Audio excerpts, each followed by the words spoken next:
ఉండే విషయం. నాకు సైనిక్పురిలో అపార్ట్మెంట్ కొన్నాక అద్వైతం పూర్తిగా అర్థమైంది. కొన్ని లక్షలు ఇచ్చాం, అపార్ట్మెంట్ ఇచ్చాం, కూర్చున్నాడు కాగితాలు చూసా. 20 అపార్ట్మెంట్లు ఉన్న 500 గజాల స్థలం, అందులో 25 గజాలు నా పేరు రాశా. నేను వెంటనే బిల్డర్ని అడిగా, ప్రకాష్ గారు నా 25 గజాలు ఏవి అన్న. ఎక్కడ చూపిస్తామండి అన్నాడు.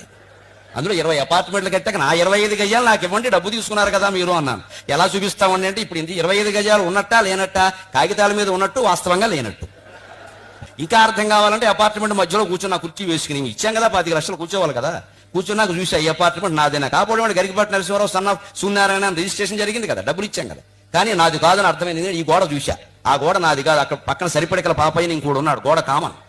ఏమైనా మీకు కొడితే వాడు వస్తాడు, చప్పుడు అవుతుంది. పోనీ ఈ గోడ నాదేనా, ఇక్కడ దగ్గుబల్లి దొగ్గయ్యని ఇంకోడు ఉన్నాడు, కాస్త చప్పుడైతే వాడు వస్తాడు. ఈ గోడ నాది కాదు. పోనీ పైన నాదేనా, సీలింగ్ ఫ్యాన్ నాదే, సీలింగ్ నాది కాదు. ఆ పైన ఇంకోడు ఉన్నాడు, వాడు పిల్లల్ని పెట్టుకుని చప్పుడు చేస్తాడు, నేను వెళ్ళి వాడిని కోపడుతూ ఉంటాను. పోనీ కింద నాదేనా, కాళ్ళు నావే, నేల నాదే, కింద ఇంకోడు ఉన్నాడు, నేనేదైనా చప్పుడు చేస్తే వాడు